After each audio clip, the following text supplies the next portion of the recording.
রাতে শয়তানের সাথে শয়তান হয়ে শয়তানকে আনন্দ দিয়েছে। এখন মসজিদে গিয়ে নামাজ আদায় করে শয়তানকে ছ্যাঁকা দেব। তুমি তো দেখা যায় আমার থেকেও বড়। মাঝপথে থামিয়ে দেয় আলভি। মোটে উল্টাপাল্টা কথা বলবি না এখন। আমি ভালো হয়ে গেছি একটু আগে। আর কখনোই কোনোদিন গান বাজিয়ে নাচবো না, কাউকে নাচাবো না। এতটুকু বলে একটু থামে, তারপর আকাশের দিকে তাকিয়ে 2 হাত তুলে বলে, হে আল্লাহ, জীবনে অনেক গুনাহ আর পাপ করেছে। আজকের এই পবিত্র জুমার দিনের ওসিলা আর আমার বিয়ে উপলক্ষে আমাকে মাফ করে দাও আর আমাদের উপর রহমত বর্ষিত করো, আমিন। আলভির সাথে সাথে মাহিদও আমিন বলে। অনেকে আলভির বলা কথাগুলো শুনেছে। তাদের মধ্যে থেকে কেউ কেউ হাসছে কথাগুলো শুনে, আবার কেউ কেউ আমিন বলেছে। আলভি তাড়া দিয়ে সকলকে নিয়ে বাড়ি থেকে বের হয় জুমার নামাজ আদায় করার জন্য। মায়া নিজে একা একা গোসল করতে চাইলেও মায়ের নানি মামি সকলের কথায় মেহবুবা মেহের মায়াকে গোসল করানো বলতে শুধু সাবান মেখে হাত পা ঘষে দেন, চুলে শ্যাম্পু করে দেন, গায়ে পানি ঢেলে দেন। গোসল করাতে করাতে মেহবুবা মেহেরের চোখ দুটো পানিতে টইটম্বুর হয়ে যায়। মায়া বাড়িতেই থাকবে, তারপরেও কেন যেন ইমোশনাল হয়ে যাচ্ছেন। মায়ের মুখ দেখে মায়া চোখ দুটো ছলছল করে ওঠে। মেহবুবা মেহের মায়াকে ড্রেস চেঞ্জ করতে বলে ওয়াশরুম থেকে বেরিয়ে আসেন।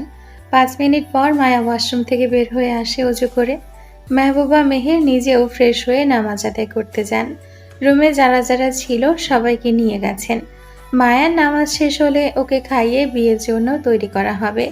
মায়ের ফুপু আনজারা নিজ হাতে মায়াকে খাইয়ে দেন। তার ছেলে মেয়ে কেউ দেশে নেই, পড়াশোনা আর জবের সূত্রে দুজনেই দেশের বাইরে। বিয়েতে আসতে চাইলেও দুজনের একজনও আসতে পারেনি। পার্লার থেকে মেকআপ আর্টিস্ট আসে মায়াকে সাজানোর জন্য। খাওয়া শেষ করে ফ্রেশ হয়ে এসে বসে মায়া। পার্লারের মেয়েটা রুমের ভিড় কমাতে বললে দুজন বাদে বাকি সবাই রুম থেকে বেরিয়ে যায়। আলভি আগে মেকআপ প্যাকেজ চুজ করে রেখেছে, তাই মায়াকে আলাদা করে আর চুজ করতে হয় না। শাড়ি পরিয়ে মেকআপ শেষ করে হিজাব বেঁধে দেয়। হিজাব বাঁধার পর মায়ার চেহারায় অন্যরকম এক সৌন্দর্য দীপ্তি নূর ছড়িয়ে পড়ে। হাতে গলায় জুয়েলারিগুলো পরিয়ে দেয়। মাথায় দোপাট্টা দিতেই সম্পূর্ণ বউ বউ লাগে মায়াকে। সবশেষে মেয়েটা মায়াকে আয়নার সামনে দাঁড় করায়। আয়নায় নিজেকে দেখে নিজেই মুগ্ধ হয়ে তাকিয়ে থাকে মায়া। এটা আসলেই মায়া নিজে?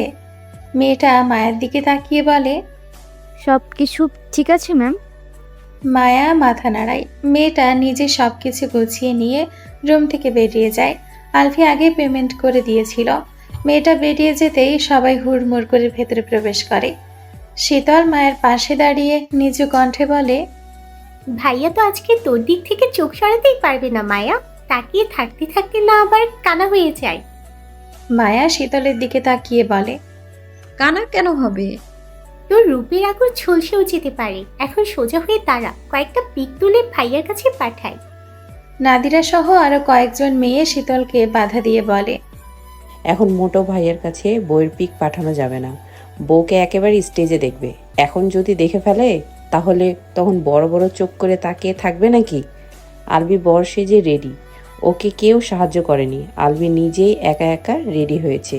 রেডি হয়ে আয়নায় নিজেকে দেখে নিয়ে বেডে বসে থাকা মাহাদিয়ের দিকে তাকায়। বাকি সব ছেলেরা খাওয়ার ওখানে রয়েছে। আলবি মেহেদিকে বলে, কেমন লাগছে আমাকে?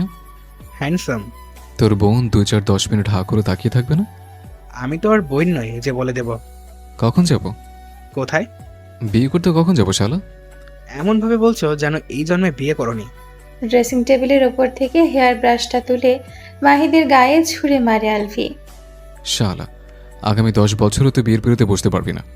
শকুনে দয় গরু মরে না। মাহিদের দিকে তেড়ে আসে আলফি। মাহিদ বেড থেকে নেমে দে দৌড়, ওকে আর পাইকে। আলফি নিজের ফোনটা হাতে নিয়ে বাসর ঘর যারা সাজাবে তাদের কল করে।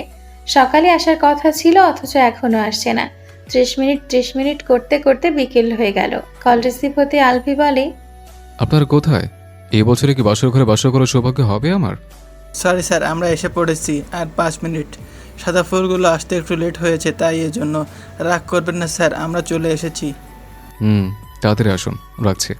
কল কেটে আয়নার দিকে আবার তাকাতেই রুমে প্রবেশ করেন আলতাফ মাহমুদ, আহনাফ মাহমুদ সহ আরও কয়েকজন গুরুজনেরা। আলতাফ মাহমুদ ছেলের দিকে তাকিয়ে বলেন, হয়েছে তোমার? কাজী সাহেব তাড়াহুড়ো করছেন? হ্যাঁ হয়েছে, অনেক আগেই। তাহলে চলো এখন। আলফি বাবার সামনে এসে দাঁড়ায়, ঝুঁকে বাবার হাত দুটো ধরে নিজের মাথায় রেখে বলে, দোয়া করো আল্লাহ তাআলা যেন আমাদের উপর নিয়ামত রহমত বরকত দান করেন, আর কোনোদিন যেন আমার জন্য কাউকে কষ্ট পেতে না হয়। তোমাদের মেয়েকে যেন সারা জীবন হাসি খুশি ভালো রাখতে পারে। আমাদের আগামী পথ চলা যেন সহজ আরও সুন্দর হয়। আগামী দিনগুলোতে তোমাদের কাউকে যেন আমার জন্য দুঃখ পেতে না হয়। সব কিছুর জন্য দোয়া করো। আলতাফ মাহমুদ ছেলের মাথার উপর থেকে হাত সরিয়ে ছেলেকে বুকে জড়িয়ে ধরেন, তারপর বলেন, আমি সব সময় দোয়া করি আল্লাহ তাআলা যেন তোমাদের ভালো রাখেন, তোমাদের মনের নেকাশা পূর্ণ করেন। আল্লাহ তাআলা সব সময় তোমাদের সবাইকে ভালো রাখেন, হাসি খুশি সুখে রাখেন, এই দোয়াই করি। সকলের কাছ থেকে দোয়া নিয়ে ডোরের দিকে আগায় আলফি। ডোরের সামনে আসতেই বিয়ের গেট ধরে রুমের ডোরের সামনে দাঁড়ায় মেয়েরা। আলফি কপাল খুঁড়ে কুঁচকে বলে, এসব কি? রুমের সামনে বাস ধরে দাঁড়িয়ে আছো কেন সবাই? গেট ধরেছি। এটাকে গেট ধরা বলে? রুমের সামনে বাস ধরে গেট ধরেছি বলছো? 50,000 টাকা দিয়ে এখান থেকে বের হও, নয়তো বিয়ে করতে হবে না। আস্তাগফিরুল্লাহ, বাসি বিয়েতে 50,000 টাকা? পাগলে ধরেছে নাকি আমাকে? 5 টাকা দিচ্ছি, গিয়ে চকলেট কিনে খা। বাহ, বিদেশ থেকে ফকির এসেছে, বিয়ে লাখ লাখ টাকা খরচ করতে পারবে, অথচ গেটে 50,000 টাকা দিতে পারবে না। বিয়ের খরচ আমার আব্বাজান করেছে, আমি না। তো তুমি এত বছর বিদেশ থেকে কি করেছো? আবার বিয়ে করতে এসেছে। হাসতে না চাইলেও আলফির কথা শুনে হেসে ওঠে সবাই। আলফি মাহিদের দিকে হাত বাড়ায়। মাহিদ বড় সড়ো একটা খাম আলফির হাতে দেয়। আলফি মেয়েগুলোর দিকে বাড়িয়ে দেয় খামটা, বেশ মোটাসোটা একটা খাম। মায়া ছোট মামাতো বোন বলে, কি আছে এটাতে? টাকা। কত? গুনে দেখো। দেখেছো এখানে কতগুলো টাকা? গুনতে গুনতে রাত পেরিয়ে যাবে তোমাদের। এটার ভেতরে টাকা নেই, নিশ্চিত কাগজ কেটে ভরে রেখেছেন, না হলে এত মোটা কোনো খাম। আল্লাহর কসম, এটার ভেতর টাকাই আছে। যারা গেট ধরবে তাদের জন্য আমি নিজে ব্যাংকে গিয়ে নতুন চকচকে ফ্রেশ নোট নিয়ে এসেছিলাম। এই টাকাগুলোর মধ্যে একটা ভাঁজও পড়েনি। মুরব্বীদের কথায় খামটা নিয়ে গেট ছেড়ে দেয় মেয়েরা। সবাই এগিয়ে যায় নিচের দিকে। মেয়েগুলো গেস্ট রুমে আসে খুশি মনে। নিশ্চয়ই 1-1.5 লাখ টাকা আছে। গেস্ট রুমে এসে খাম ছিঁড়ে তো মেয়েগুলোর মুখের রং পাল্টে যায়। 20 টাকার নোট শুধু, মনে হচ্ছে 8-10 হাজার টাকা হবে। মায়া ছোট মামার মেয়ে বলে, এভাবে ঠকিয়ে চলে গেল। শীতল এসে ওদের কথা শুনে বলে, মিষ্টি শরবত জুস কিছুই তো খাওয়াসনি, তবুও যে এতগুলো টাকা দিয়েছে সেটাই তো বেশি। আমি হলে তো 20 টাকা দিয়ে আরেকটা টাকাও দিতাম না। মেয়ে পক্ষ হয়ে তুমি এমন কথা কিভাবে বলছো? ও সরি, তুমি তো আবার পক্ষ বদল করে ছেলে পক্ষের নাম লিখেছো। বেশি কথা না বলে আয়, আম্মু ডাকছে তোকে। মায়ের হাত ধরে স্টেজের দিকে এগিয়ে আসেন আহনাফ মাহমুদ। স্টেজের ওপর থেকে মায়ের দিকে তাকিয়ে থাকে আলফি। মায়া নিজেও চোখ তুলে স্টেজের ওপর দাঁড়িয়ে থাকা আলফির দিকে তাকায়, সাথে সাথে আবার চোখ নামিয়ে নেয় লজ্জায়। গতকাল থেকে ওর ভীষণ লজ্জা করছে। সিঁড়ির কাছে আসতেই আলফি হাত বাড়িয়ে মায়ের হাত ধরে। আলফির হাত ধরে ওপরে উঠে চেয়ারে বসে মায়া। মায়ের পাশে বসে আলফি। বড়রা কাজী সাহেবকে নিয়ে স্টেজে উঠে আসেন। মায়ের সামনে টেবিলের ওপর রেজিস্ট্রি পেপার রেখে মায়াকে সই করতে বলা হয়। মেয়ের হাতে কলম তুলে দেন আহনাফ মাহমুদ। কলমটা অন্য সব সাধারণ কলমের মতো না। সই করার সময় থরথর করে কাঁপতে শুরু করে মায়ের হাত। স্টেজের ওপর থাকা সবাই মায়াকে শান্ত করে সই করতে বলে। নার্ভাসনেসের কারণে এভাবে হাত কাঁপছে। সোজা একটা দাগও দিতে পারছে না কম্পনের কারণে। আলফি মায়ের পিঠে হাত রাখে, মৃদুভাবে আঙুলগুলো নাড়ায় পিঠে। নিচু স্বরে বলে, এত কাঁপছো কেন? নর্মাল হও, লম্বা শ্বাস নিয়ে শান্ত হয়ে সই করো। এখানে তো আমরাই সবাই। নার্ভাস হইও না, রিল্যাক্স। এখন কেন এভাবে হাত কাঁপছে জানা নেই মায়ার। আলভির কথায় লম্বা শ্বাস টেনে নিয়ে একটু থেমে সই করে, তবুও এখনও হাত কাঁপছে। আলভিকে সই করতে বলার সাথে সাথে সই করে দেয়। তারপর মৌখিকভাবে আবারও বিয়ে পড়ানো হয় দুজনের। কবুল বলতে গিয়েও মায়ের কণ্ঠস্বর কাঁপছিল। মায়ের কাঁপতে থাকা একটা হাত আলভির হাতের মুঠোয়। মায়া ঘাড় ঘুরিয়ে আলভির মুখের দিকে তাকায়। আলভি চোখের ইশারায় রিল্যাক্স থাকতে বলে আবারও। ফটোশুট সকলের সাথে কথাবার্তা, অতিথিদের সঙ্গে পরিচয় শেষে বাড়ির ভেতর প্রবেশ করতে করতে আলভি আর মায়ের রাত 8টা বেজে যায়। ভারী শাড়ি পরে মায়ের অস্বস্তি হচ্ছে এখন। শাড়িটা চেঞ্জ করতে পারলেই শান্তি।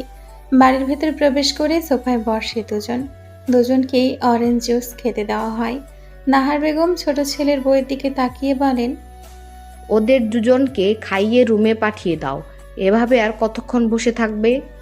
মায়া শাশুড়ি মায়ের দিকে তাকিয়ে বলে, আমি এখন আর কিছুই খাবো না। অল্প করে খাও, খেয়েছিলে তো সেই কখন। আসরের পর খেয়েছি তো, এখন আর খেতে পারবো না। আমি ফ্রেশ হব। আলভি, খেয়ে যাও তাহলে। আমিও খাবো না। তাহলে আর কি, সানজিদা ওদের রুমে দিয়ে আসো। আলভি সোফা ছেড়ে উঠে দাঁড়ায়, মাহিদের দিকে তাকিয়ে চোখ ইশারা করে, তারপর বলে, মায়াকে রুমে নিয়ে যান। রানার তাজের ফ্যামিলি চলে যাবে, ওদের এগিয়ে দিয়ে আসছি আমি। সানজিদা মায়াকে নিয়ে আলভির রুমের দিকে আগায়। ওদের দুজনের সাথে আরো অনেক মেয়েরা যায়। আলভি মাহি তার বন্ধুদের সাথে বাড়ির বাইরে বেরিয়ে আসে। দুই বন্ধুকে বলে, আগামীকাল তাড়াতাড়ি চলে আসিস কিন্তু। আসবো? আর বলতে হবে না, আসছি আমরা। শুভ বাসর রাত বন্ধু। তাজের কথা শুনে হেসে ওঠে চারজন। তাজ আর রানা বেরিয়ে যায় নিজেদের ফ্যামিলি নিয়ে। আলফি মাহিদার রিমনকে নিয়ে কাজিনদের দিকে এগিয়ে যায়। রুমে এসে মায়ের হিজাব খুলে দেয় সানজিদা। চুলগুলো ব্রাশ করে খোপা করে বেঁধে নেয়। তারপর খোপার ভাঁজে ভাজিয়ে টাটকা লাল সাদা গোলাপ ফুল গুজে দেয়। সোজা সিঁথির মাঝখানে টিকলি পরিয়ে দেয়, কানে বড় বড় কানের দুল, গলায় হার পরিয়ে দেয়। দোপাট্টা দিয়ে লম্বা করে ঘোমটা টেনে দিয়ে মায়াকে ফুলসজ্জিত বেডের মাঝখানে বসিয়ে দেয়। সবকিছু ঠিক করে রেখে রুমের চারদিকে সাজিয়ে রাখা ক্যান্ডেলগুলো জ্বালিয়ে দেয়। ডিম লাইট অন করে বড় লাইট অফ করে দেয়। তারপর সবাইকে নিয়ে রুম থেকে বেরিয়ে বাইরে থেকে ডোর লক করে দেয়। নিচে যেতে যেতে আলভির ফোনে মেসেজ পাঠায়। সব ডান। আলভি সকলের কাছ থেকে বিদায় নিয়ে বাড়ির ভেতরের দিকে এগিয়ে যায়। ওর পেছন পেছন কাজিনগুলো আগায়। বাসর ঘরের সামনে আসতেই দেখে ডোরের সামনে ভিড় জমিয়ে দাঁড়িয়ে আছে মেয়েরা। আলভি কপাল ফুকুচকে তাকিয়ে বলে, সবাই এখানে এভাবে দাঁড়িয়ে আছে কেন?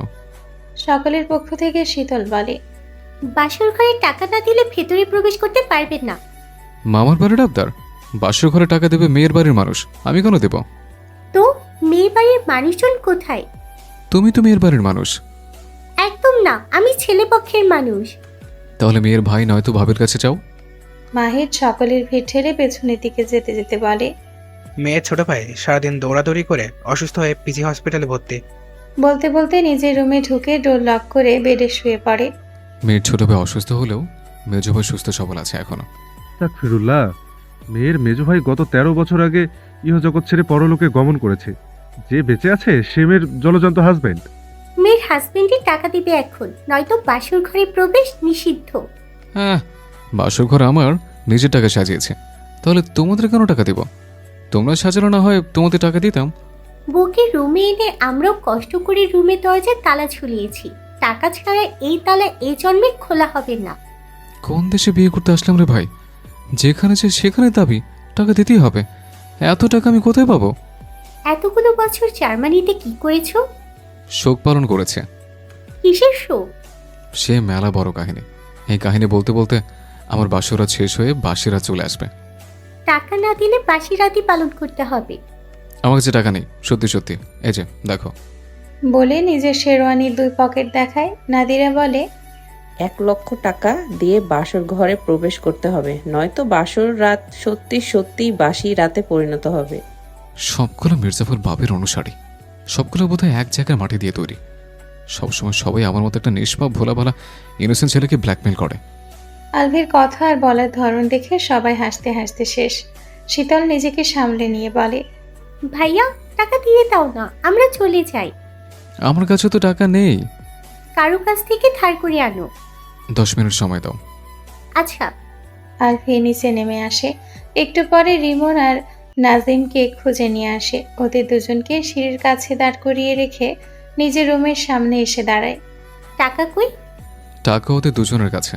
তোমরা সবাই ওদের দুজনের কাছে গেলেই টাকা পাবে। মিথ্যে কথা বলছো তুমি। 100% সত্যি কথা বলছি আমি। বিশেষ না হলে ওদের জিজ্ঞেস করো ওদের কাছে টাকা আছে কিনা। নাদিরা ভাইয়ের দিকে তাকিয়ে বলে, তোমাদের কাছে টাকা আছে? হ্যাঁ। কোথায়? আমাদের দেখাও, নয়তো আমরা বিশ্বাস করব না। দুজনেই নিজেদের পকেট থেকে 2 টাকার বান্ডিল বের করে সবাইকে দেখায়। 1000 টাকার বান্ডিল স্পষ্ট দেখা যাচ্ছে। আলভি সকলের দিকে তাকিয়ে বলে, বিশ্বাস হয়েছে তো আমার কথা? এখন ওদের দুজনের কাছে যাও, ওরা তোমাদের সকলকে টাকা বুঝিয়ে দেবে। সবগুলো দেবে তো নাকি আবার চিট করবে? একদম সবগুলো টাকা দিয়ে দেবে তোমাদের। সত্যি? মিথ্যে বলি না আমি। আলফির হাতে চাবি দিয়ে সবাই ডোরের সামনে থেকে সরে রিমন আর নাজিমের সামনে আসে। আলফি দ্রুত ডোর খুলে ভেতরে প্রবেশ করে। পেছন থেকে ছেলেদের দল গান গেয়ে ওঠে, সাথে মিউজিক বক্সেও গান প্লে হয়। ছেলেরা গলা ছেড়ে চিৎকার করে গাইছে, তুমি দিও না গো বাসর ঘরের বাতি নিভাইয়া, আমি অন্ধকারে বন্ধ ঘরে যাব মরিয়া। ছেলেদের গান শুনে বেডে বসে থাকা মায়া হেসে ওঠে, সাথে লজ্জা পায়। আলফি ডোর লক করে সোজা হয়ে দাঁড়ায়। অবশেষে বাসর করবে আজ। আহা, ওর বউটা ওর জন্য বউ সেজে ফুলসজ্জিত বেডে বসে অপেক্ষা করছে তখন থেকে। বেডের দিকে ঘুরে দাঁড়ায়। লম্বা ঘুমটা টেনে বসে আছে মায়া। হঠাৎ আলফির হৃদস্পন্দন বাড়তে শুরু করে। বুকের বাপাশে হাত দিয়ে চেপে ধরে। চোখ বন্ধ করে লম্বা শ্বাস টেনে নেয়। তারপর এক পা দুই পা করে বেডের দিকে আগায়। রুমের বড় লাইট অন করে। দূরত্ব মিটিয়ে অবশেষে বেডে উঠে বসে। বিসমিল্লাহ বলে মাথার ঘোমটা তুলে মায়ের মুখের দিকে উকি দেয়, ঘাড় কাত করে মৃদু স্বরে সালাম দেয়। আসসালামু আলাইকুম বিবি সাহেবা। চোখ তুলে তাকায় মায়া। আলফির হাস্যজ্জ্বল মুখ জলজল করছে যেন। মায়া নিজেও মৃদু স্বরে সালামের জবাব দেয়। ওয়ালাইকুম আসসালাম বিবি সাহেব। আলফির হাসি আগের চেয়েও চওড়া হয়। মায়ের ঘুমটার নিচে নিজের মাথা ঢুকিয়ে দেয়। চোখ রাখে মায়া চোখে, এক দৃষ্টিতে তাকিয়ে থেকে বলে, বাকি জীবন এভাবেই পার হয়ে যাক, সময় এখানে থেমে যাক, আমি অনন্তকাল তোমাকে এভাবেই দেখতে থাকি। মায়া কিছু না বলে আলফির চোখের দিকে তাকিয়ে রইল। আলফি মায়ের দুই চোখের পাতায় সযত্নে আলতো চুমু খায়। টিকলিটা সরিয়ে ললাটে অধর ছোঁয়। তারপর বেড থেকে নেমে দাঁড়ায়। মায়ের হৃদস্পন্দন বেড়ে গেছে। আলফি ওর কাছাকাছি আসলেই ওর এমন হয়। মায়ের এক হাত ধরে আলফি বলে, কষ্ট করে একটু নিচে নামুন মায়েরানি। মায়া বেড থেকে নেমে দাঁড়ায়। আলফি একটু দূরে দাঁড়িয়ে মায়াকে দেখতে থাকে। মায়া নিজেও আলফির দিকে তাকিয়ে থাকে। আলফি ড্রেসিং টেবিলের ড্রয়ার থেকে নিজের ক্যামেরা বের করে। মায়াকে ফুল সজ্জিত বেডের সামনে দাঁড় করায়।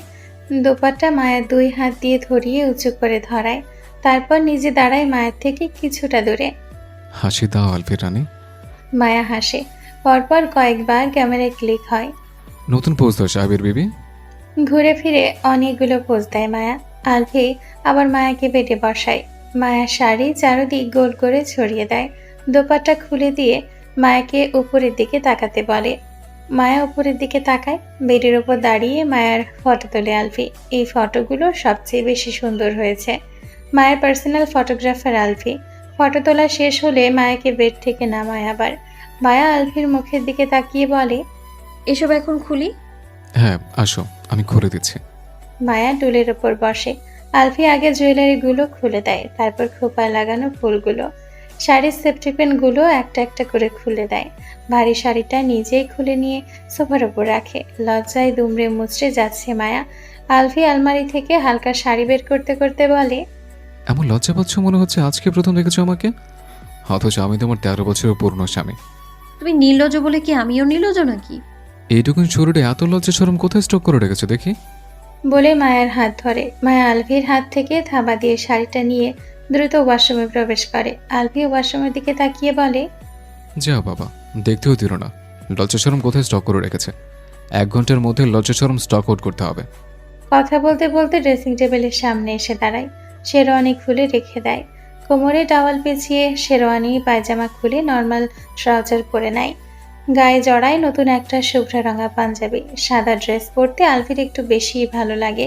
শাড়ি পরে মেকআপ রিমুভ করে ফ্রেশ হয়ে অজু করে বেরিয়ে আসে মায়া। আলফি নিজে ওয়াশরুমে প্রবেশ করে। 5 মিনিটে আবার বেরিয়ে আসে। হাত মুখ মুছে নিজের গায়ের সাথে মায়ার গায়ে আতর দিয়ে দেয়। আগে পিছে করে জায়নামাজ বিছিয়ে দেয় মায়া। আলফির সামনে দাঁড়ায়, পিছনে দাঁড়ায় মায়া। 2 রাকাত নফল নামাজ আদায় করে উঠে দাঁড়ায় দুজনেই। জায়নামাজ ভাঁজ করে তুলে রাখে আলফি। মায়াকে বেডে গিয়ে বসতে বলে নিজের গায়ের পাঞ্জাবি খুলে রাখে। আলমারির ভেতর থেকে ছোট্ট একটা বক্স বের করে উদাম গায়ে মায়ের কাছে এগিয়ে আসে। বড় লাইট অফ করে বেডে উঠে বসে। ডিম লাইট আর ক্যান্ডেলের লাল নীল আলোতে মায়ের মুখশ্রী আরও মায়াময় হয়ে উঠেছে। বক্সটা মায়ের হাতে তুলে দেয় আলফি। কি আছে বক্সের ভেতর? খুলে দেখো। আলফির দিক থেকে দৃষ্টি সরিয়ে বক্সের দিকে দৃষ্টি দেয় আবার। বক্সের ওপরের ঢাকনাটা খুলতেই বক্সের ভেতরে লাইট জ্বলে ওঠে। লাইটের আলোয় মায়ের চোখ মুখ আরো জ্বলজ্বল করে ওঠে। এই মুহূর্তটা পুরো স্বপ্নের মতো লাগছে মায়ের কাছে। বক্সের ভেতরে থাকা আংটিটা বের করে মায়ের আঙ্গুলে পরিয়ে দেয় আলভি। তারপর হাতের উল্টো পিঠে চুমু খায়। ট্রাউজারের পকেট হাতড়ে স্বর্ণের চেনটা বের করে। চেনটাও নিজে পরিয়ে দেয় মায়ের গলায়। সবশেষে মায়ের মুখের সামনে হাত পাতে আলভি। মায়ের চোখের দিকে তাকিয়ে বলে, এবার আমার গিফট দাও। মায়া চোখে মুখে অসহায়ত্ব ফুটিয়ে তুলে বলে, আমি কি তোমার জন্য কোনো গিফট আনিনি? কেন আনো নেই? বাসরাতে হাজবেন্ডকে যে গিফট দিতে হয় সেটা তো আমি জানতাম না, কেউ তো বলেও নি। এত বড় একটা গিফট থাকতে আলাদা কোনো গিফটের প্রয়োজন নেই আমার। বড় গিফট? তুমি নিজেকেই গিফট করে দাও আমাকে। তোমার চেয়ে বড় গিফট এই দুনিয়ায় আমার জন্য আর আছে নাকি? সারা জীবনের জন্য তোমাকে গিফট করে দিলাম, পুরো আমিটাকেই। আলভি এক ঝটকায় মায়াকে টেনে আনে নিজের অতি নিকটে। মায়ের কোমর পেঁচিয়ে ধরে এক হাতে। মায়ের ঘাড়ে মুখ গুজে আলতো চুমু খেয়ে বলে, গিফট অ্যাকসেপ্ট করে নিলাম অনন্তকালের জন্য। ফজরের নামাজ শেষ করে মায়ের কোলের উপর মাথা রেখে লম্বা হয়ে শুয়ে পড়ে আলভি। মায়া আলভিকে সরিয়ে দেওয়ার চেষ্টা করে বলে, ওঠো, বিছানায় গিয়ে ঘুমাও। এখানে ঘুমাবো আমি? আমার ঘুম পাচ্ছে এখন, আর তাকিয়ে থাকতে পারছি না। সারা রাত একটু চোখ বন্ধ করতে দাওনি তুমি। আলভি শোয়া থেকে উঠে দাঁড়ায়। মায়া নিজে উঠে দাঁড়িয়ে জায়নামাজ দুটো ভাঁজ করে আলমারিতে তুলে রাখে। ভেজা চুলের খোপা খুলে দিয়ে বেডে শুয়ে পড়ে। আলভি ফ্যান অন করে লাইট অফ করে দেয়। তারপর নিজেও বেডে উঠে মায়াকে জড়িয়ে ধরে শুয়ে পড়ে। মায়া আলভির বুকে মুখ গুজে চোখ বন্ধ রেখে বলে, এসি তো অন করে আছে, তাহলে আবার ফ্যান অন করলে কেন? ফ্যানের বাতাসে চুল শুকিয়ে যাবে, আলাদা করে শুকাতে হবে না। ভীষণ শীত করছে এখন। ফ্যান না হয়ে এসি দুটার একটা বন্ধ করো। আলভি শোয়া থেকে উঠে বসে পায়ের নিচ থেকে ব্ল্যাঙ্কেট তুলে গায়ে জড়িয়ে নেয় দুজনের। তারপর আবারও মায়াকে শক্ত বাহুবন্ধনে আবদ্ধ করে বলে, এখন আর শীত করবে না। মায়ের ঘুম ভেঙে যায়। আগের মতো করেই ধরে রেখেছে আলভি। এক হাত বের করে নিজের ফোনটা হাতে নেয়। পাওয়ার বাটন চেপে টাইম দেখে নেয়। আলভির হাত সরিয়ে দিয়ে উঠে বসতেই আলভির ঘুম ভেঙে যায়। উপর হয়ে শুয়ে মায়ের কোমর এক হাতে জড়িয়ে ধরে। চোখ বন্ধ রেখে ঘুম জড়ানো গলায় বলে, উঠছো কেন? ওঠো, 8:12 বেজে গেছে। শুয়ে থাকো, এখন উঠে কি করবে? তুমি শুয়ে থাকো, ছাড়ো আমায়। আলভির হাত সরিয়ে দিয়ে বেড থেকে নেমে দাঁড়ায়। রুমের লাইট অন করে। এলোমেলো চুলগুলো হাত খোপা করে নেয়। তারপর এলোমেলো শাড়ি কোনো রকমে ঠিক করে ওয়াশরুমে প্রবেশ করে। ফ্রেশ হয়ে এসে দেখে আলভি শোয়া থেকে উঠে বেড গুছিয়ে ঝিম ধরে বসে রয়েছে। ড্রেসিং টেবিলের সামনে এসে দাঁড়ায় মায়া। আলভি বেড থেকে নেমে ওয়াশরুমে প্রবেশ করে। কয়েক মিনিট পরে ফ্রেশ হয়ে বেরিয়ে আসে। টাওয়াল নিয়ে হাত মুখ মুছতে মুছতে মায়ের পেছনে এসে দাঁড়ায়। টাওয়াল সোফার উপর ছুঁড়ে দিয়ে মায়াকে পেছন থেকে জড়িয়ে ধরে। কি করছো? জড়িয়ে ধরেছে। শাড়ি ঠিক করবো আমি, ছাড়ো এখন। ছেড়ে দাঁড়ায় আলভি। রুম থেকে বেরো। কেন? শাড়ি ঠিক করবো আমি। করো, আমি কি বাধা দিচ্ছি নাকি? এই এক মিনিট, তুমি কি আমার সামনে শাড়ি ঠিক করতে লজ্জা পাচ্ছ? এত কিছু পরে তোমার লজ্জার স্টক শেষ হয়নি? উল্টাপাল্টা কথা না বলে বেরো তো এখান থেকে। গিয়ে ভাবিকে আসতে বলো। ভাবিকে কেন আসতে বলবো? শাড়ি পরিয়ে দেওয়ার জন্য। শাড়ি আমি পরাবো তোমাকে। তুমি শাড়ি পরাতে পারো? জানি না, এখন শিখে যাব। এখন সোজা হয়ে দাঁড়াও। মায়ের কোনো কথা না শুনেই নিজেই শাড়ি পরানোর জন্য উদ্যত হয়। জোর করে আঁচল নামিয়ে নেয়। আলভি জেদের কাছে না পেরে মায়া বলে, আমি পড়ছি, তুমি শুধু আমায় হেল্প করো। আচ্ছা।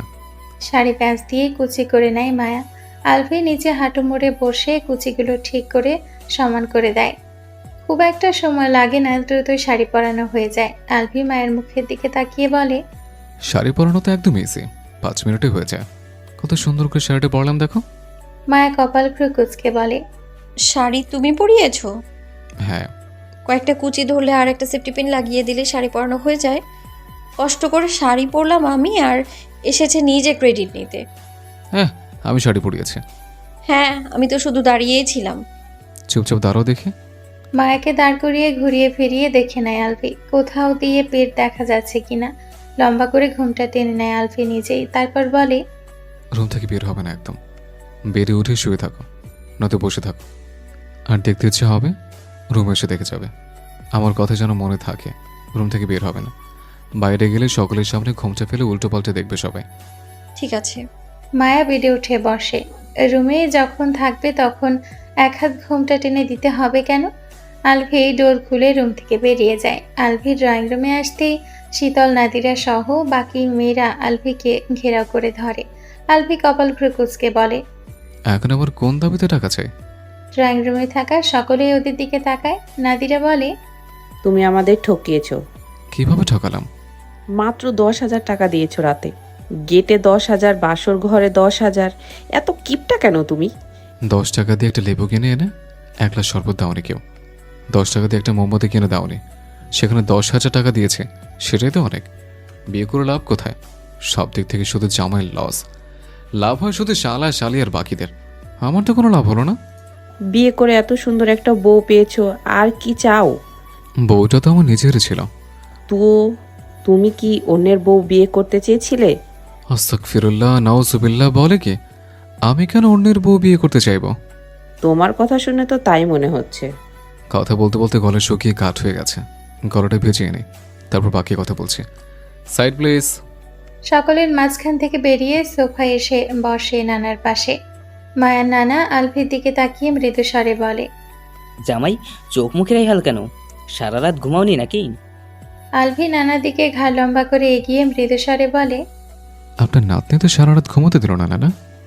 আমার নাতনি ঘুমাতে দেয়নি নাকি তুমি আমার নাতনিকে ঘুমাতে দাওনি? এত সত্য কথা বলতে নেই নানা। আলভির কথা শুনে 3 নানা নাতি হেসে ওঠে। আলভি গলা ছেড়ে বলে, আম্মু কফি দাও।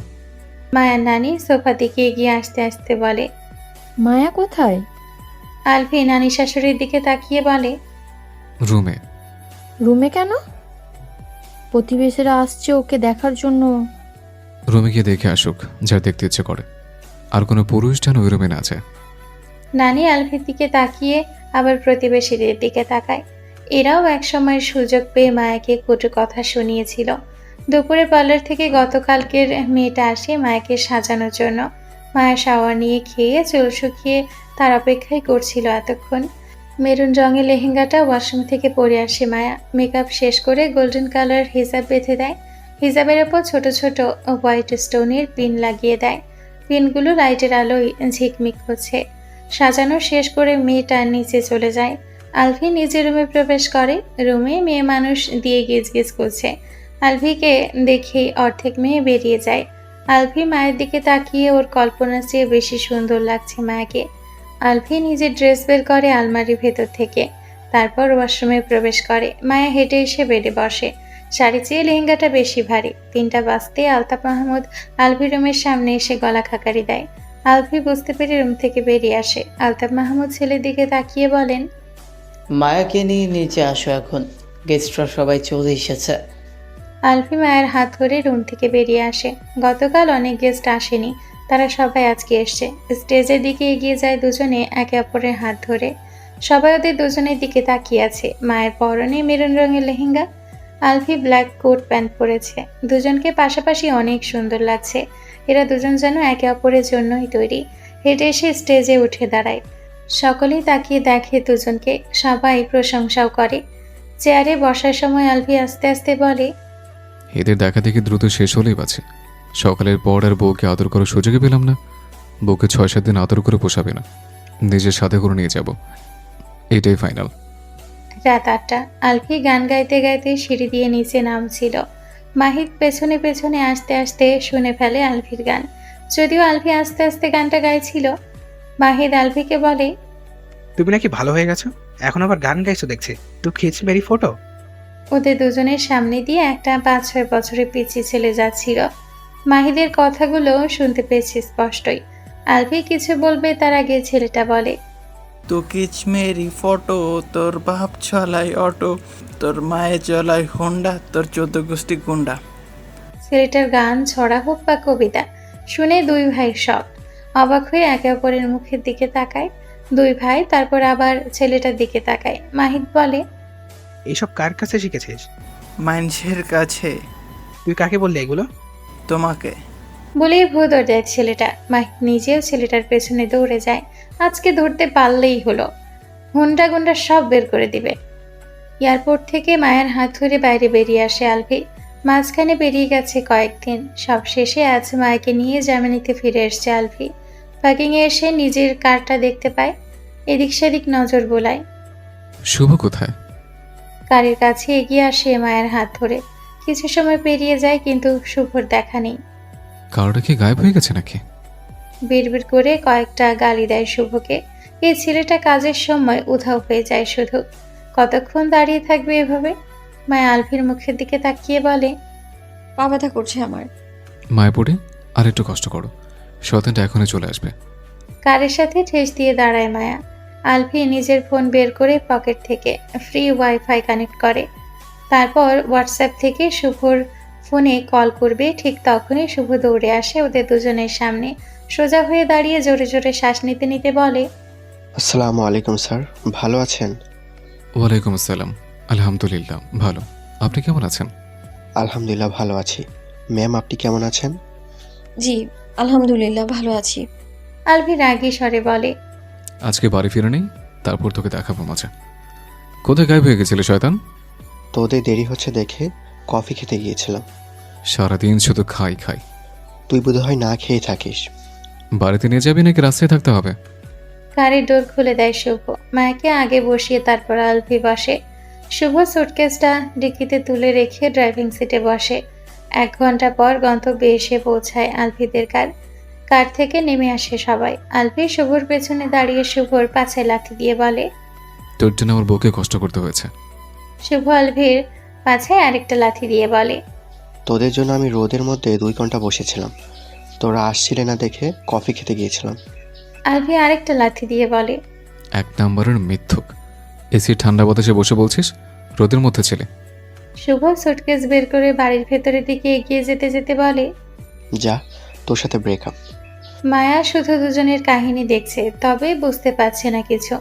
প্রথমেই আপনি আপনি বলে কথা বলল দুজন, একটু পর থেকে আবার তুই তুকারি করে কথা বলছে, এখন আবার একে অপরকে লাথি দিচ্ছে, তাও আবার পাছায়। আলফি মায়ের হাত ধরে বলে, ভেতরে চলো। বাড়ির দিকে তাকিয়ে দুজন ছেলেকে দেখতে পাই মায়া, যারা ফুল হাতে দাঁড়িয়ে আছে ওদের দুজনের থেকে একটু দূরে। হয়তো ওকে ওয়েলকাম করতে দাঁড়িয়ে আছে। এগিয়ে আসতেই দুজনে মায়াকে ওয়েলকাম জানিয়ে ফুলের তোড়া মায়ের হাতে তুলে দেয়। এরা বোধ হয় এই বাড়ি আর আলফির কেয়ারটেকার। ফুল হাতে আলফির সাথে ভেতরে প্রবেশ করে মায়া। ওদের বাড়ির চেয়ে অনেক বড় এই বাড়িটা। আলফি একা থাকার জন্য এত বড় বাড়ি কিনেছে। ড্রয়িং রুমটা অনেক বড় আর সুন্দর, সবকিছু লাইট কালার, যার ফলে সবকিছু আরো বেশি সুন্দর লাগছে। আলফির সাথে বেডরুমে এসে দাঁড়ায়। বেডরুমটা পরিপাটি গোছানো আর মন শান্ত করে দেওয়ার মতো সুন্দর। বোরকা হিসাব খুলে শাওয়ার নিয়ে ফ্রেশ হয়ে নাও, ভালো লাগবে তাহলে। হুম। মায়া হাতের ফুলগুলো রেখে বোরকা হিজাব খুলে রাখে। সুটকেস খুলে নিজের ড্রেস বের করে। আলফি আলমারি থেকে টাওয়েল বের করে দেয়। মায়া ওয়াশরুমে প্রবেশ করে। আলফি গায়ের শার্ট খুলে বাস্কেটে রাখে। হাতের ঘড়িটাও খুলে জায়গা মতো রাখে। তারপর ডিভানের উপর বসে। পকেট থেকে ফোন বের করে বাংলাদেশে কল করে বাবার ফোনে। রিসিভ হতে কথা শুরু করে জানায় ভালোভাবে পৌঁছেছে দুজন, কোনো সমস্যা হয়নি। পরে আবার কল করবে বলে লাইন বিচ্ছিন্ন করে ফোন চার্জে লাগায়। ফ্রেশ হয়ে খাবার খেয়ে দুজনেই শুয়ে পড়ে। লম্বা জার্নিতে দুজনেই ভীষণ ক্লান্ত হয়ে আছে। এখন লম্বা ঘুম আর লম্বা বিশ্রামের দরকার। সারা বিকেল আর রাত ঘুমিয়েছে দুজন। পরের দিন ভোর 5টায় ঘুম ভাঙে দুজনের। আলফির বুকে উষ্ণ ওমে আদরে বিড়ালছানার মতো নিজেকে গুটিয়ে নেয় মায়া। আলফি নিজেও আগলে নেয় নিজের মায়াপরীকে। মায়ার এলোমেলো চুলে হাত বুলিয়ে আদরে গলায় ডাকে আলফি। মায়াপুরে হুম। সকাল হয়ে গেছে, হোক। আজ অফিস যেতে হবে আমাকে। আজকে না গেলে হয় না? না গেলে যদি হতো তাহলে তো আসতামই না। মায়া আলফির বুক থেকে মুখ তুলে আলফির মুখের দিকে তাকায়। ডিম লাইটের আলোয় স্পষ্টই বোঝা যাচ্ছে আলফির চেহারা। আর 30 মিনিট। আচ্ছা। পুনরায় আলফির বুকে মুখ গুজে দেয় মায়া। কাজে মাঝে হয়ে আলফির সাথে মিশে আছে। পালে বোধ হয় আলফির বুকের ভেতরেই ঢুকে যেত। আলফি যদি মায়াকে রেখে আসতো কিভাবে থাকতো মায়া? আলফিকে ছেড়ে কেঁদে কেটেই তো বোধহয় মরেই যেত। আলফি মায়ের প্রতি যতটা আসক্ত তার চেয়ে বেশি আসক্ত হয়ে গেছে মায়া আলফির প্রতি। আলফিকে ছাড়া একটা সেকেন্ড কল্পনা করতে পারে না এখন। আলফি জিত হয়ে শুয়ে মায়াকে নিজের বুকের উপর তুলে নেয়। মায়া লম্বা লম্বা খোলা চুলগুলো পেছনের দিকে ঠেলে দিতে দিতে আলফি বলে, তুমি আমার সাথে অফিস যাবে? মায়া মুখ তুলে তাকায়, তারপর ওপর নিচ মাথা নাড়ায়। যাবে। আলফি মায়াকে বুকের ওপর রেখে শোয়া থেকে উঠে বসে। মায়া আলফির কোলে বসে 2 পা দিয়ে আলফির কোমর পেঁচিয়ে ধরে, 2 হাতে পেঁচিয়ে ধরে গলা। আলফি মায়াকে কোলে নিয়ে বেড থেকে নেমে দাঁড়ায়, ওর গলা জড়িয়ে ধরে আর কোমর পেঁচিয়ে ধরে ঝুলে থাকে মায়া। ফ্রেশ হয়ে নাও, চলো জগিং করে আসি। মায়া দুদিকে মাথা নাড়িয়ে বলে, আমি যাব না, তুমি যাও। আমি এমনিতেই চিকন আছি, আর চিকন হতে চাই না। তাহলে শুয়ে থাকো, আমি জগিং করে আসি। আচ্ছা। মায়াকে আবার শুয়ে দেয় আলফি। মায়া ললাটে অধর ছুঁয়ে ওয়াশরুমে প্রবেশ করে আলফি। ফ্রেশ হয়ে ড্রয়িং রুমে আসে, কিচেনে প্রবেশ করে একটা 1/2 লিটারে পানির বোতল বের করে। শু ক্যাবিনেট থেকে শুজ পরে পানির বোতলটা হাতে নিয়ে বাড়ি থেকে বেরিয়ে যায় জগিং করতে। 9টার সময় তৈরি হয়ে নাস্তা সেরে মায়াকে নিয়ে বাড়ির বাইরে বেরিয়ে আসে আলফি। শুভ কার নিয়ে অপেক্ষা করছে ওদের জন্য। কারের পেছনে উঠে বসে দুজন। কার বাড়ি থেকে বেরিয়ে যায় অফিসের উদ্দেশ্যে। শুভ আলফির বিএ প্লাস ভার্সিটির ফ্রেন্ড। দুজনেই বাংলাদেশের হওয়ায় বন্ধুত্বপূর্ণ সম্পর্ক গড়ে উঠেছিল। অতঃপর আস্তে আস্তে দুজনের সম্পর্ক আরও ভালো হয়। আলফি বিজনেস শুরু করার আগেই শুভকে বলেছিল শুভ ওর সাথে কাজ করবে কিনা। যদি করে তাহলে আলফি শুভকে অন্য সব অফিসের তুলনায় ভালো স্যালারি দিবে। শুভ ভেবে চিনতে রাজি হয়েছিল। অফিসে দুজন বস আর পিএ। অফিসে শুভ আলফিকে স্যার আর আপনি আপনি বলে কথা বলে। অফিসের বাইরে দুজনেই তুই তুই করে কথা তো বলেই, সাথে শত্রুর মতন মারামারিও করে। শুভ বিয়ে করেছে, দুজন ছেলে মেয়ে আছে। আলফির বাড়ির পাশেই শুভর নিজের বাড়ি, বউ বাচ্চার সাথে সেখানেই থাকে। আলফি বিয়েতে শুভর পুরো ফ্যামিলিকে ইনভাইট করেছিল, তবে কাজের চাপে শুভর বিয়ে খেতে যাওয়া হয়নি। অফিসের সামনে এসে দাঁড়ায় কার। একজন গার্ড কারের ডোর খুলে দেয়। মায়াকে নিয়ে বের হয় আলফি। সম্মানসূচক হাত তুলে স্যালুট করে আলফিকে। আলফি আর মায়া ভেতরের দিকে এগিয়ে যায়। শুভ কার পার্ক করে রেখে ওদের পেছন পেছন আসে। আলফির সাথে মেয়ে, তার উপর আবার মায়ের পরনে বোরখা হিজাব। সবাই তাকিয়ে আছে ওদের দুজনের দিকে। আলফি সকলের দিকে নজর দিতেই সবাই নিজেদের নজর সরিয়ে কাজে মনোযোগ দেয়। আলফি মায়াকে নিয়ে নিজের কেবিনে আসে, চেয়ার টেনে মায়াকে নিজের পাশে বসায়। শুভ কয়েকটা ফাইল এনে আলফিকে দেখাচ্ছিল। এর মধ্যে কেবিনের ডোর নক হয়। তিনজনেই ডোরের দিকে তাকায়। আলফি অনুমতি দিতেই ভেতরে প্রবেশ করে একটি মেয়ে। মায়া মেয়েটির দিকে তাকায়। পরনে ওয়েস্টার্ন ড্রেস, তবে মার্জিত। কাঁধের নিচ অবধি থাকা চুলগুলো খোলা রয়েছে। দেখতে বলিউড নায়িকাদের মতো লম্বা, সেরকমই।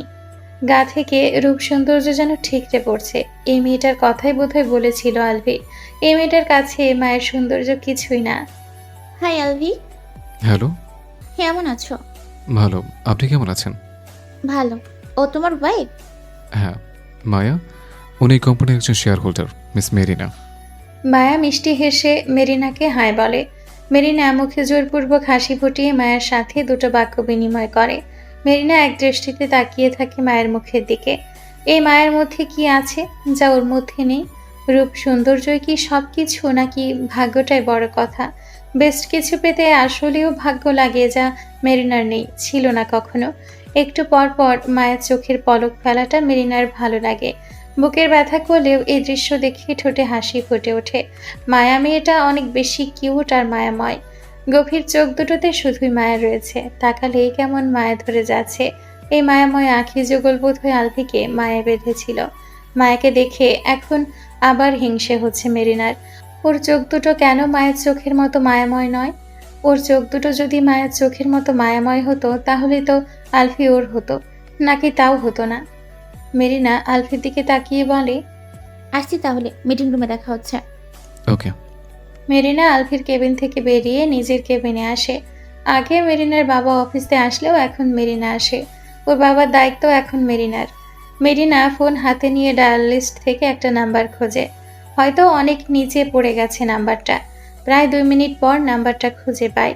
একবার রিং হয়ে কেটে যায়, রিসিভ হয় না। দ্বিতীয়বার কল করবে কি করবে না ভাবতে ভাবতে আবার ডায়াল করে, আর সাথে সাথে রিসিভ হয়। ফোনের স্পিকার দিয়ে মুখের সামনে ধরে রাখে ফোন। ফোনের অপর পাশ থেকে ভেসে আসে গমগমে পুরুষালী গলার স্বর। হেই মেরিনা, কেমন আছো? ভালো। এতগুলো দিন পর আমার কথা মনে পড়লো। মেরিনা বলে না কিছু। ফোনের অপর পাশ থেকে বলে, কিছু বলবে? বলার থাকলে বলে ফেলো। বলার ছিল কিছু। আমি তো শোনার জন্য অপেক্ষায় আছি। আপনি আপনার ফ্যামিলি নিয়ে রাতে আমাদের বাড়িতে আসুন। অপর পাশ থেকে কোনো সারা শব্দ আসে না, হয়তো মেরিনার কথা শুনে বাক্যহারা হয়ে গেছে। কথা বলছেন না কেন মিস্টার চৌধুরী? আপনি আমার ফ্যামিলিকে ইনভাইট করেছেন, হ্যাঁ, কিন্তু কেন? আমি আপনাকে বিয়ে করতে গেছি। আপনার ফ্যামিলিকে নিয়ে রাতে আমাদের বাড়িতে এসে বিয়ের ডেট ফিক্সড করে যাবেন। আমি এই মাসেই বিয়ে করতে চাই। সত্যি? হ্যাঁ, একদম। তাহলে রাতেই বসে অপেক্ষা করো, একেবারে তুলে নিয়ে যাব আমার বাড়ি। ভালো থাকবেন, রাতে দেখা হচ্ছে তাহলে। লাইন বিচ্ছিন্ন করে চেয়ারে হেলান দিয়ে চোখ বন্ধ করে নেয় মেরিনা। হুট করে কি হয়েছে কে জানে, ওরও এখন বউ সাজতে ইচ্ছে করছে। আলফির জন্য সাজতে পারেনি তো কি হয়েছে, অন্য কারোর জন্য সাজবে, আলফিকে দেখিয়ে দিবে। আলফিকে ছাড়া মেরিনাও সুখে থাকতে জানে অন্য কারোর সাথে। অফিস থেকে বাড়িতে ফিরতে ফিরতে বিকেল 5:30 বেজে যায় আলফি আর মায়ার। ওদের দুজনকে বাড়িতে রেখে শুভ নিজের বাড়িতে চলে যায়। রুমে এসে দুজনে ফ্রেশ হয়ে নেয়। মায়া ভেজা চুলগুলো না শুকিয়ে বেডে শুয়ে পড়ে। আলফি মায়ের কাছে এসে ওকে টেনে তুলে বসায়। এলোমেলো চুলগুলো পেছনে ঠেলে দিয়ে মায়া চেহারায় ক্রিম লাগিয়ে দেয়। কোলে তুলে এনে ডিভানের ওপর বসিয়ে হেয়ার ড্রায়ার দিয়ে চুলগুলো শুকিয়ে দেয় নিজেই। তারপর চুলগুলো ব্রাশ করে বেঁধে দেয় উঁচু করে। মায়ের ভালো লাগে আলফির এই কেয়ারগুলো। বিয়ের পর থেকে মায়া নিজের হাতে চুল ব্রাশ করে না, মুখে ক্রিম লাগায় না, চুলগুলো শুকায়ও না, সেই ছোটবেলার মতন এলোমেলো হয়ে থাকে। আলফি নিজেই পরিপাটি করে নেয় নিজ দায়িত্বে। মায়ের রুমও এলোমেলো করে রেখে দেয়। আলফি নিজেই গোছায় রুম। আলফিকে বিরক্ত করার একটা চান্সও মিস করে না মায়া। কিন্তু আশ্চর্যের বিষয় হচ্ছে কোনোভাবেই আলফিকে বিরক্ত করতে সক্ষম হয় না মায়া। এ বেটা চুপচাপ সব কিছু মুখ বুজে বিনা বাক্যে মেনে নেয়। আলফি নিজের চুলগুলো শুকিয়ে ব্রাশ করে নেয়। একটু পরেই রুমের ডোর নক হয়। আলফি ডোর খুলে কফির মগ দুটো হাতে নিয়ে রুমের ভেতর চলে আসে। মায়া আলফির দিকে তাকিয়ে বলে, আমরা কেউ তো কফি চাইনি, তাহলে কফি দিয়ে গেল কেন? ওরা জানে আমি কখন কি খাই, তাই আলাদা করে বলতে হয় না। মায়া ঠোঁট দুটো গোল করে ও বলে। আলফি একটা কফির মগ মায়ের হাতে দেয়। তারপর মায়ের পাশে বসে বাম হাতে মায়ের কোমর পেঁচিয়ে ধরে কফির মগে চুমুক দেয়। কফি খাওয়া শেষ করে বাংলাদেশে কল করে মায়া। মেয়ের কল পেয়ে খুশি হয়ে রিসিভ করে আহনাব মাহমুদ। বাবার মুখ দেখতে মায়ার চোখ দুটো ছলছল করে ওঠে। মনের জমানো কথাগুলো কেমন যেন দলা পাকিয়ে যায়। আহনাব মাহমুদ ফোনের স্ক্রিনে তাকিয়ে হাসি মুখে বলেন, কেমন আছিস মা? আলবি কোথায়? আলফি আবার মায়ের সাথে ঘেঁষে বসে ফোনের স্ক্রিনে তাকায়। মায়া ধরা গলায় বলে, ভালো আছি, তুমি কেমন আছো? আলহামদুলিল্লাহ ভালো। আম্মু কোথায়? মেহবুবা মেহের স্বামীর হাত থেকে ফোন নিয়ে মুখের সামনে ধরেন। মাকে দেখে মায়ের দুই চোখ বেয়ে টপ টপ করে পানি গড়িয়ে পড়তে শুরু করে। মেয়ের চোখের পানি দেখে মেহবুবা মেহেরের চোখেও পানি চলে আসে। কান্না চেপে রাখতে না পেরে কেঁদেই দেয় মায়া। মায়ের হাত থেকে ফোন নেয় আলফি। মায়াকে এক হাতে জড়িয়ে ধরে শান্ত করার চেষ্টা করে। ফোনের স্ক্রিনে তাকিয়ে বলে, তোমার কথা মনে করে একটু পরপর কাঁদে। আমাদের ছেড়ে তো দূরে কোথাও কখনো থাকেনি। মাত্র 3 মাস, তারপর তো আবার ফিরেই যাবে। ফিরে আসার পরে দেখবে আবার কাঁদছে। এখন আবার তুমি কাঁদতেছো কেন? মেহবুবা মেহেরের হাত থেকে ফোন নেন আহনাব মাহমুদ। ফোনের স্ক্রিনে তাকিয়ে বলেন, গতকাল সারা রাত কেঁদেছে, আজকেও নাকি একটু পরপর কেঁদেছে। মায়ের সাথেও কথা বলেছে কয়েকবার, তারপরও কেঁদেছে, এখন আবার কাঁদছে। আলফি কিছু না বলে ফোনের স্ক্রিনে তাকিয়ে রইল। এপাশে মেয়ে কাঁদছে, অপর পাশে মা কাঁদছে। ঐশী রহমানও ছেলের জন্য একটু পর পর কাঁদছেন। 13 বছর পর ছেলেকে কাছে পেয়েছিলেন। 1 মাস 12 দিন থেকে চলে এসছে আবার। শুধুমাত্র মায়ের ভিসা আর টিকিটের জন্য 12 দিন বেশি থেকেছে। না হলে এই 12 দিন বেশিও থাকা হতো না। অল্প কথা বলে কল কেটে দেয় আলফি। ফোন রেখে মায়ের মুখোমুখি হয়ে বসে। মায়ের মুখ আগলে ধরে বলে, এইভাবে কাঁদতে হয়? বাড়ির সকলের কথা ভীষণ মনে পড়ছে। 3 মাসই তো। তখন তোমাকে ছাড়া কি করে থাকবো? সামনে বোর্ড মিটিংয়ে সকলের সাথে কথা বলবো। যত দ্রুত সম্ভব এখানের সবকিছু দায়িত্ব শুভকে দিয়ে আমিও বাংলাদেশে ফিরে যাব তোমার কাছে। এখানে তখন বছরে 2-3 বার আসবো, শুধু কয়েকদিনের জন্য। এখন কান্না বন্ধ করো। জার্মানিতে এসেছে আজ 5ম দিন। আলফির বাড়িতে আজ জাঁকজমকপূর্ণ বিরাট বড় পার্টির আয়োজন করা হয়েছে। পার্টিতে আমন্ত্রিত হয়েছে আলফির বিজনেস পার্টনার সহ আরও অনেক বিজনেসম্যানেরা, সাথে ওর অফিসের সকল স্টাফ। সন্ধ্যার মধ্যে সকল অতিথিরা এসে উপস্থিত হয়েছে আলফির বাড়ির হলরুমে। অতিথিরা আলফির ওয়াইফকে দেখতে চাইলে আলফির সবাইকে ওয়েট করতে বলে সিঁড়ি বেয়ে ওপরে উঠে আসে। নিজের রুমে এসে দেখে মায়া চুপচাপ বসে আছে। মায়ের পাশে বসে আছে শুভর ওয়াইফ। মায়ের পরনে হোয়াইট বার্বি গাউন, সাথে অফ হোয়াইট হিজাব বাঁধা। মায়াকে দেখতে আজ পুরোপুরি পরীর মতোই লাগছে। মায়ের দিক থেকে চোখ ফেরানো দায়। আলফি মায়ের হাত ধরে দাঁড় করায়। গাউনের ভারে মায়া ঠিকভাবে হাঁটতেও পারছে না। এর আগে এত ভারী ড্রেস কখনো পরেনি।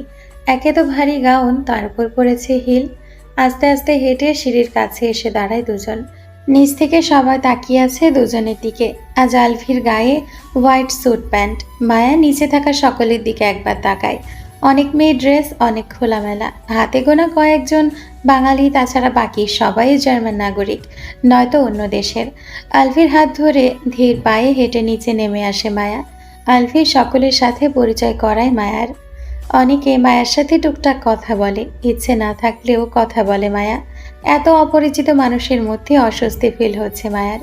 তার মধ্যে মেয়েগুলোর ড্রেস কেমন, আবার অনেক ছেলে ওর দিকে তাকাচ্ছে একটু পরপর। আলফি বুঝতে পারে মায়ের অবস্থা। পার্টি শেষ হতে হতে রাত 12টা বেজে যায়। 11টার পর থেকে গেস্টরা চলে যেতে শুরু করেছিল। 12টার মধ্যে সবাই চলে যায়। আলফি সকলকে বিদায় দিয়ে মায়ের কাছে আসে। মায়া সোফায় বসে পড়েছে পায়ের ব্যথায়। হিল খুলে নিচের পা দুটো দেখছে। আলফি আশায় গাউন ছেড়ে আলফির মুখের দিকে তাকায়। আলফি মায়ের পায়ের কাছে বসে গাউন উঁচু করে পায়ের দিকে তাকায়। পা দুটো লাল হয়ে গেছে। অনেক ব্যথা করছে? হুম। রুমে চলো। মায়া আলফির হাত ধরে সোফা ছেড়ে উঠে দাঁড়ায়। আলফি মায়াকে পাজা কোলে তুলে নেয়। হেঁটেই যেতে পারবো আমি। হাঁটতে হবে না। মায়াকে নিয়ে রুমে আসে। নিজে মায়ের হিজাব খুলে দেয়। হালকা ড্রেস এনে ডিভানের ওপর রাখে। তারপর মায়ের গাউন খুলতে সাহায্য করে। পরতে এক কামলা, খুলতে এক কামলা লাগে। গাউন খুলে কটনের সফট একটা ফ্রক গায়ে জড়ায় মায়া। আলফি নিজের স্যুট খুলতে খুলতে বলে, হাত মুখ ধুয়ে আসো। দুজনেই ফ্রেশ হয়। মায়া বেডে উঠে শুয়ে পড়ে। আলফি অলিভ অয়েলের বোতল নিয়ে বেডে বসে মায়ের পায়ের কাছে। হাতে তালুতে অয়েল নিয়ে মায়ের পা দুটো নিজের কোলের ওপর তুলে নেয় মাসাজ করার জন্য। মায়ের চোখ লেগে এসেছিল। পায়ে ছোঁয়া পেতেই ফট করে চোখ মেলে তাকায়। দ্রুত পা সরিয়ে নিয়ে বলে, কি করছো তুমি? পায়ে কেন হাত দিচ্ছ? ম্যাসাজ করলে ব্যথা দ্রুত ঠিক হয়ে যাবে। পা দাও এখন। ম্যাসাজ করতে হবে না, ব্যথা এমনিতেই ঠিক হয়ে যাবে। বেশি কথা না বলে পা দাও। নিজে মায়ের পা দুটো টেনে সোজা করে কোলের উপর তুলে নেয় আবার। তারপর ম্যাসাজ করতে শুরু করে। মায়া কিছু না বলে আলফির মুখের দিকে তাকিয়ে রইল। ম্যাসাজ করায় আরাম লাগছে এখন। আলফি খেয়াল করে মায়ার দুই পায়ে 2 আঙ্গুলে ফোসকা পড়ে গেছে হিল পরে থেকে। বিয়ের সময় যে হিলগুলো পরেছিল সেগুলো পরে তো ফোসকা পড়েনি এভাবে। তাহলে এগুলো পরে এমন পা ব্যথা হয়েছে কেন, আর ফোসকা পড়েছে কেন? কয়েক সেকেন্ডে কারণ উদ্ঘাটন করে ফেলে আলফি। কিছু সময় পর আলফি মায়ের মুখের দিকে তাকায়। দেখে মায়া এক দৃষ্টিতে ওর দিকেই তাকিয়ে আছে। আলফি কপাল ভ্রু নাচিয়ে বলে, আসবো? মায়া কপাল ভ্রু কুঁচকে বলে, কোথায়? আদর করতে। বলেই হাসে আলফি। মায়া পাশ থেকে আলফির বালিশটা তুলে নিজের মুখ ঢেকে নেয়। 2 হাতে বালিশটা জড়িয়ে ধরে বলে, আদর লাগবে না আজ। আলফি অলিভ অয়েলের বোতলে সিপি লাগিয়ে নিচে রেখে দেয়। তারপর মায়ের মুখের ওপর থেকে টেনে বালিশটা সরিয়ে নিয়ে নিজে মায়ের ওপর লম্বা হয়ে শুয়ে পড়ে। মায়ের ঘাড়ে মুখ গুজে বলে, বালিশকে জড়িয়ে না ধরে আমাকে জড়িয়ে ধরো। তুমি বালিশ জড়িয়ে ধরলে আমার ভীষণ হিংসা হয়। ওদের জন্য তুমি মাঝে মধ্যে আমাকে জড়িয়ে ধরো না। বেটাদের কালকেই রুম ছাড়া করবো আমি। তখন ওদের না পেয়ে বাধ্য হয়ে আমাকে জড়িয়ে ধরবে প্রতিবার। রোজ অফিসে যাওয়ার সময় মায়াকে সাথে নিয়ে অফিসে যায় আলফি। মায়া একা একা সারাদিন কি করবে বাড়িতে একা একা থাকলে কেটে কেটে চোখ মুখ ফুলিয়ে ফেলবে। জার্মানিতে এসেছে 15 দিন হয়ে গেছে। প্রতিদিনের মতো জগিং করে বাড়িতে ফিরে আসে আলফি। রুমে এসে দেখে মায়া এখনও ঘুমিয়ে আছে। দুজন গোসল করে একসাথে ফজরের নামাজ আদায় করেছিল। বাহিরে একটু একটু আলো ফোটার পর আলফি জগিং করতে বেরিয়েছিল আর মায়া আবার ঘুমিয়েছে। ফ্রেশ হয়ে এসে মায়াকে টেনে ওঠায় ঘুম থেকে। উঠিয়ে ঝিম ধরে বসে রইল মায়া। ঘুমে তাকাতে পারছে না এখন। আলফি কোলে তুলে ওয়াশরুমে রেখে আসে মায়াকে। রুমের একপাশে দেওয়ালের বদলে পুরোটাই গ্লাস দেওয়া। গ্লাসের সামনে থেকে পর্দা সরিয়ে দিতেই পুরো রুম আলোকিত হয়ে যায় বাইরের আলোয়। হেঁটে বেডের কাছে এসে দাঁড়ায়। বেড গুছিয়ে রেখে রুম থেকে বেরিয়ে নিচে নেমে আসে। আলফি নিচে নেমে আসতেই কলিং বেল বেজে ওঠে। একজন কেয়ারটেকার এগিয়ে যায় ডোরের দিকে। ডোর খুলে দিতেই ভেতরে প্রবেশ করে মেরিনা। আলফি মেরিনাকে দেখে কপাল ভ্রু কুঁচকে তাকিয়ে থাকে। এত সকাল সকাল মেরিনা এখানে কেন? সবে মাত্র 7টা বাজে এখন। আলফির কাছে এসে দাঁড়ায় মেরিনা, হাসি মুখে বলে, কেমন আছো আলভি? আলহামদুলিল্লাহ, আপনি? ভালো। আলফি সোফা দিকে ইশারা করে বলে। বসুন। মেরিনা আলফির সাথে সোফায় বসে একটু দূরত্ব বজায় রেখে মেরিনা বলে, মায়া কোথায়? ওকে দেখছি না যে। রুমে রয়েছে, আসছে।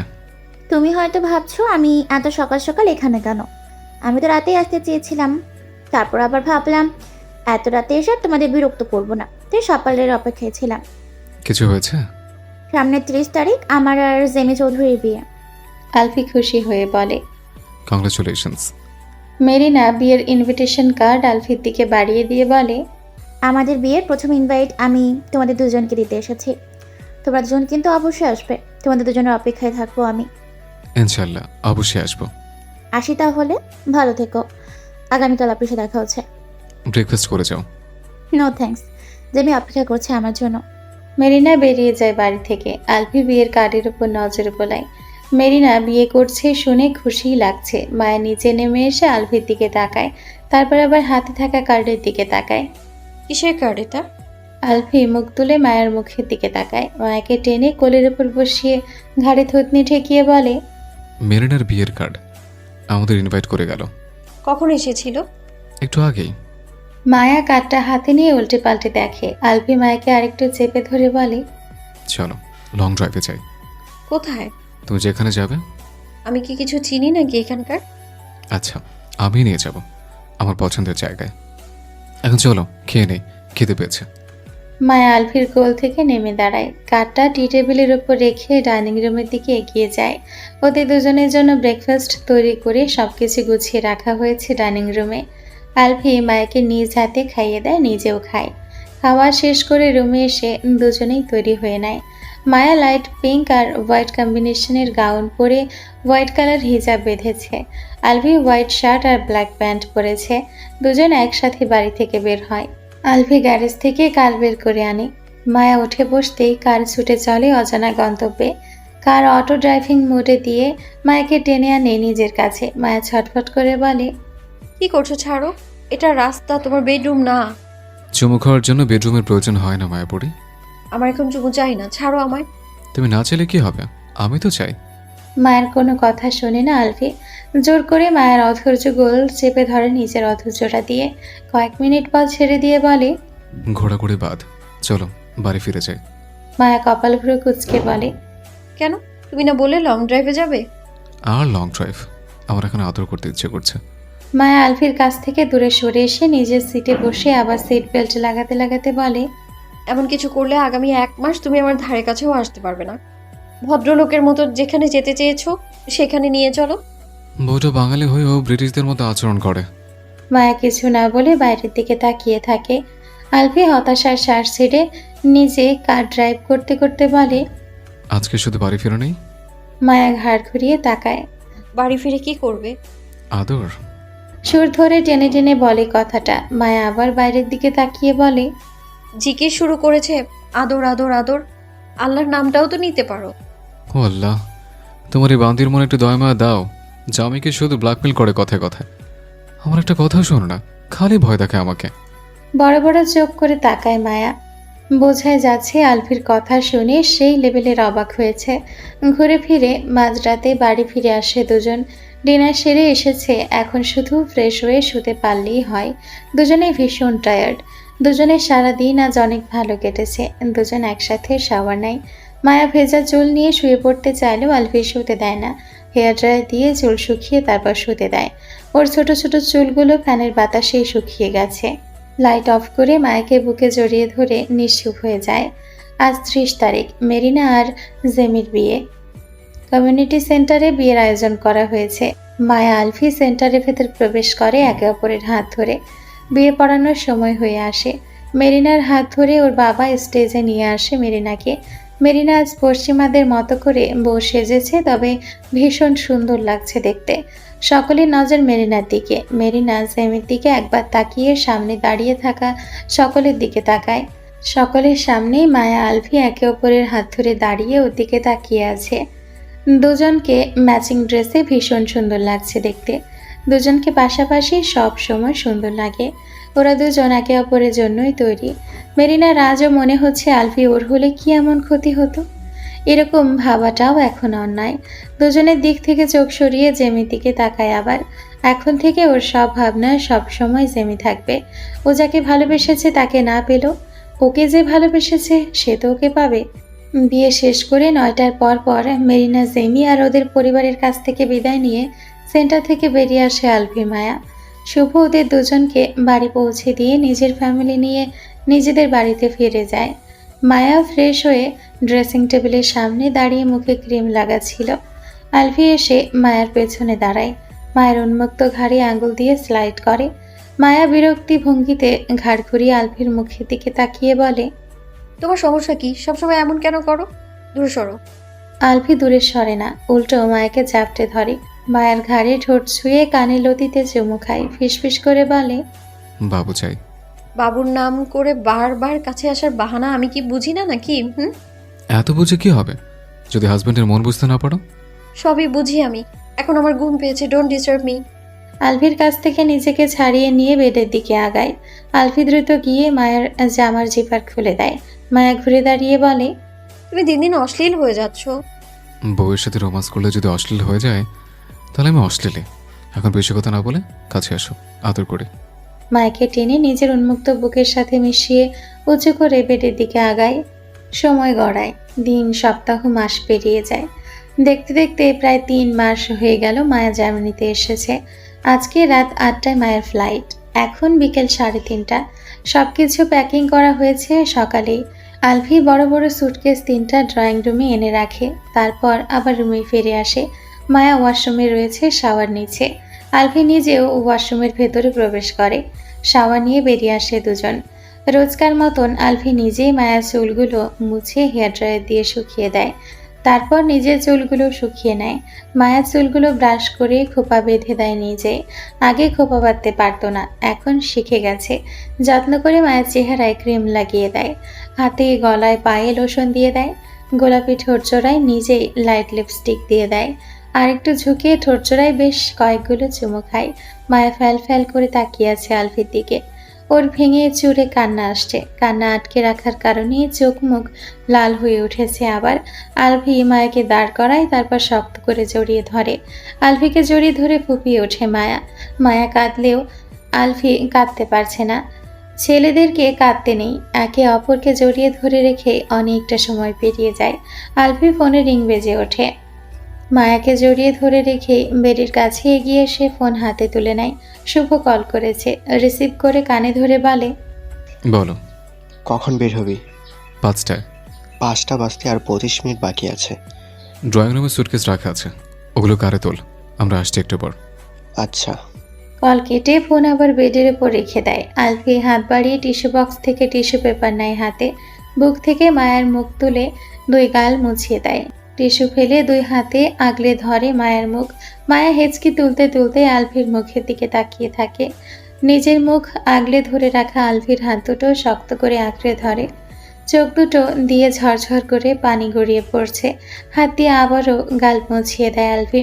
মায়ের সারা মুখে অসংখ্য চুমু খায়। মায়ের কপালের সাথে কপাল ঠেকিয়ে চোখে চোখ রেখে বলে, কেঁদো না, তুমি কাঁদলে আমি নিজেকে সামলাতে পারবো না। মায়া কাঁদতে কাঁদতে বলে, তুমি চলো আমার সাথে। যাবো তো, নতুন অফিসের কাজ শেষ হতে আর 2.5 থেকে 3 মাস সময় লাগবে। ওটা চালু হলে আমি ফিরে যাবো তোমার কাছে। 13 বছর অপেক্ষা করতে পেরেছ, এখন 3টা মাস পারবে না?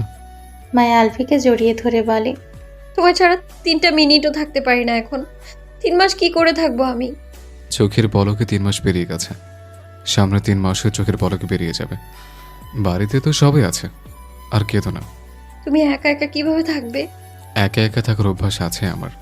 সময় পেরিয়ে যাচ্ছে, রেডি হতে হবে দ্রুত। আসো। মায়াকে উঁচু করে ড্রেসিং টেবিলের সামনে এনে দাঁড় করায়। আলমারির ভেতর থেকে মায়ের বোরখা হিজাব নিকাব বের করে দেয় আলফি নিজেই। বোরকাটা পরিয়ে দেয় নিজেই। টিস্যু বক্স থেকে আবার টিস্যু এনে মায়ের সারা মুখ মুছিয়ে দেয়। মায়া হিজাব বাঁধতে শুরু করে। আলফি আলমারি থেকে নিজের শার্ট প্যান্ট বের করে পরে নেয়। দুজন একসাথে তৈরি হয়। মায়ের ফোন, পাসপোর্ট, ভিসা, টিকিট আলফি মায়ের হ্যান্ডব্যাগে ভরে দেয়। মায়াকে এক হাতে জড়িয়ে ধরে রুম থেকে বের হয়। ঘাড় ঘুরিয়ে রুমের ভেতরে তাকায় মায়া। 3 মাস এই রুমে ছিল আলফির সাথে। রুমের প্রতিও ভীষণ মায়া জমে গেছে। টুপটাপ আবারও চোখের পানি গড়িয়ে পড়ে। হাতে থাকা টিস্যু পেপার দিয়ে চোখের পানি মুছতে মুছতে নিচে নেমে আসে। ড্রয়িং রুমে কেয়ারটেকার দুজন, শুভ আর শুভর ফ্যামিলি ওদের অপেক্ষায় বসে আছে। সবাই একসাথে বাড়ির বাইরে বেরিয়ে আসে। কেয়ারটেকার দুজন আর শুভর বউ বাচ্চার কাছ থেকে বিদায় নিয়ে আলফির সাথে কারে উঠে বসে মায়া। শুভ ড্রাইভিং সিটে বসে। মায়া আরেকবার বাড়িটার দিকে তাকায়। নিজের বাড়ি থেকে বের হওয়ার সময় যেমন কান্না আসছিল, এখনও তেমন কান্না আসছে। ওদের দুজনের সবচেয়ে সুন্দর একান্ত সময়গুলো কেটেছে এই বাড়িতে। দুজনের ভালোবাসা খুনসুটিগুলো স্মৃতি হয়ে যাবে এখন। কার স্টার্ট দিয়ে ছুটে চলে এয়ারপোর্টের দিকে। 1 ঘন্টার সময় লাগবে এয়ারপোর্টে পৌঁছাতে। আলফি এক হাতে মায়াকে নিজের বুকের সাথে মিশিয়ে রাখে।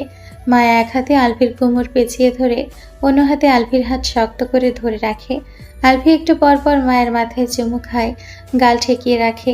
মায়া এখন আর কাছে না, চুপচাপ আলফির বুকে ঘাপটি মেরে আছে। এয়ারপোর্টে এসে পৌঁছেছে কিছুক্ষণ আগেই। ইমিগ্রেশনের জন্য এখন ভেতরে আগাতে হবে। মায়া আলফিকে ছাড়ছে না, শক্ত করে যে জড়িয়ে ধরেছে তো ধরেছে, কোনোভাবেই ছাড়ছে না। ইমিগ্রেশনের সময় ঘনিয়ে আসছে। সবাই এগিয়ে যাচ্ছে ভেতরের দিকে। আলফি মায়ের মাথায় হাত বুলিয়ে থেমে থেমে বলে,